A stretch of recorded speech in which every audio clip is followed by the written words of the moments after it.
ఈ అన్ని వీడియోస్ మీకు రికార్డ్ చేసి అందుబాటులో ఉంచుతున్నాను. అయితే 13 చాప్టర్లు చెప్పే ముందు ఫస్ట్ హైలైట్స్ అనేటివి డిస్కస్ చేసుకుందాం. ఆ తర్వాత ఒక్కొక్క చాప్టర్ది మీరు 500 పేజీల ఏదైతే పీడిఎఫ్ ఎకనామిక్ సర్వే వచ్చిందో అది చదివిన దానితో సమానం ఈ 13 చిన్న చిన్న చాప్టర్స్. ఇది మన గవర్నమెంట్ వాళ్ళు అఫీషియల్గా ఈరోజే రిలీజ్ చేయడం జరిగింది. సో అందుకోసం మీకు మాట ఇచ్చాను కావున ఈ ఎకనామిక్ సర్వే ఈ 13 పార్ట్స్ ఒక ప్లేలిస్ట్ లాగా చేసి మీకోసం అందుబాటులో ఉంచుతాను.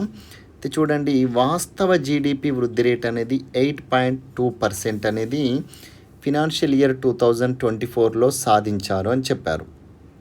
అయితే ఎప్పుడైతే మనము ఈ 4 క్వార్టర్స్లలో 1, 2, 3, 4 అంటే ఇప్పుడు ఫస్ట్ క్వార్టర్ వచ్చేసి ఏప్రిల్, మే, జూన్, మీకు తెలుసు April to June, next July, August, September, ఆ తర్వాత అక్టోబర్, నవంబర్, డిసెంబర్, ఈ విధంగా జాన్, ఫెబ్, మార్చ్.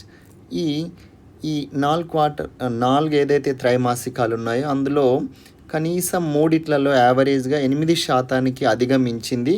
ఇది మంచి గ్రోత్ రేట్ కింద మనం చెప్పుకోవచ్చు.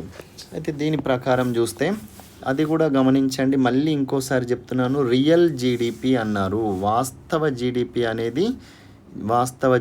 అనేది ఎంత పెరిగింది. మరి రీటైల్ ఇన్ఫ్లేషన్ అనేది ఇప్పుడు దేని గురించి చెప్పుకుంటున్నాము? రీటైల్ ఇన్ఫ్లేషన్ అనేది చెప్పుకుంటున్నాము. రీటైల్ ద్రవ్యోల్బణం అనేది 5.4% ఫినాన్షియల్ ఇయర్ 2024లో తగ్గింది. అయితే కన్ఫ్యూజ్ అవ్వకండి, ఇప్పుడు మనం 2024లో ఉన్నాం కదా సార్ అని అనుకోవచ్చు. గతంలో మనకి ఎట్లా ఇచ్చేవారు?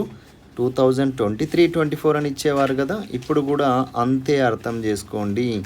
కానీ మీరు మొన్నటి ఎకనామిక్ సర్వేలో కూడా FY24 అని ఇచ్చారు. యాక్చువల్గా ఇది 2023-24 అని ఇవ్వాలి.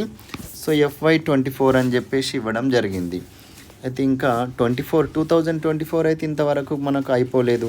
సో అందుకోసం నో నీడ్ టు వరీ. అయితే ఈ 2023-24 వరకు మనకు ఇంతవరకు వచ్చిన డాటా ప్రకారం 5.4% తగ్గింది. మరి కారణం ఏంటి? అడ్మినిస్ట్రేటివ్ అండ్ మానిటరీ పాలసీస్, పరిపాలన మరియు ద్రవ్యపరమైన విధానాలని చెప్పవచ్చు. మరి దీని మీద ఎలాంటి క్వశ్చన్ ఎక్స్పెక్ట్ చేస్తాం మనము? ఈ క్రింది ఏ కారణాల వల్ల ద్రవ్యోల్బణం తగ్గించారు అని అడిగితే వాళ్ళు ఏదేదో ఇస్తారు ABCDలలో. దానికి మనము రాయాల్సిన ఆన్సర్ వచ్చేసి administrative and monetary policies. Next one వచ్చేసి economic growth of 8.2% supported by industrial growth rate of 9.5%. ఏం చెప్పాము ఇందాక? మళ్ళీ నెక్స్ట్ ఇంకోసారి రీటైల్ ఇన్ఫ్లేషన్ 5.4% అన్నాము. ఓకే, నెక్స్ట్ ఫస్ట్ పాయింట్ అయింది. సెకండ్, థర్డ్ పాయింట్ ఏం చెప్తున్నాము? ఆర్థిక వృద్ధి రేటు 8.2% రావడానికి కారణం ఏంది? Industrial growth rate. ఏదైతే మనకు 3 రంగాలు ఉంటాయి కదా, agriculture, industry and service sector అని చెప్పేసి ఉంటుంది కదా. ఇందులో ఈ ఇండస్ట్రియల్ గ్రోత్ రేటు 9.5% రావడం వల్ల ఏమైంది? ఎకనామిక్ గ్రోత్ అనేది 8.2% రావడానికి ఒక బూస్టింగ్ పాయింట్ అయ్యింది. సో ఈ క్రింది వాటిలో వన్ ఆఫ్ ది ఫ్యాక్టర్ ఏది సపోర్ట్ చేసింది అంటే మనం 100% ఇది చెప్తాం.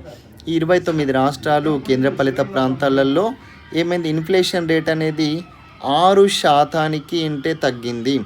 అయితే ఇండియా యొక్క బ్యాంకింగ్ అండ్ ఫినాన్షియల్ సెక్టార్ వాళ్ళు పర్ఫార్మెన్స్ కావచ్చు, పాలసీ రేట్లు అనేటివి మెయింటైన్ చేస్తూ ఉండడం, పాలసీ రేట్లు అనేది చాలా పాత్ర వహించాయి. పాలసీ రేట్లు కూడా వాళ్ళు మెయింటైన్ చేయడం అంటే రెపో రేటు 6.5 దగ్గరనే, రివర్స్ రెపో రేటు 6.75 దగ్గరనే ఉంచుతూ కంటిన్యూగా ఉంచడం జరిగింది. కావున ఆటోమేటిక్గా ఏమైంది అంటే సో ఇది వన్ ఆఫ్ ది రీజన్ అని చెప్పేసి చెప్పచ్చు. మరి double digit broad based growth in bank credit.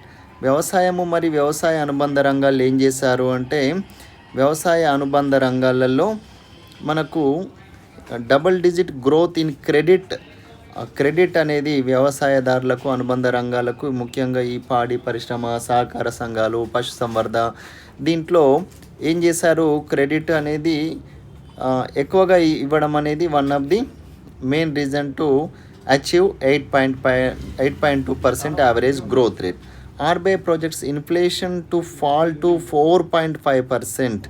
In financial year 2025. మరి ఇప్పుడు ఆర్బీఐ ఏమని అనుకుంటుంది అంటే ఇన్ఫ్లేషన్ అనేది 4.5%కే తగ్గబోతుంది అని చెప్పేసి అంటుంది. ఇప్పుడు రాబోయే 25 ఆర్థిక సంవత్సరం అంటే 2024 ఈ ఏప్రిల్ అనే బదులు ఈ సంవత్సరం మాత్రం ఎప్పుడు ఈ జూలై 20 నుండి మొదలుకొని నెక్స్ట్ మార్చ్ 31 వరకు 4.5. ఇప్పుడు మనం ఇక్కడ కంపేర్ చేసుకుంటే 5.4, ఇక్కడనేమో 4.5. చూడండి, దాన్ని కొంచెం రివర్స్ చేసి రాస్తే అదే ఆన్సర్ ఉంటుంది. మళ్ళీ నెక్స్ట్ పాయింట్ కూడా చెప్పుకుందాము. ఓకే.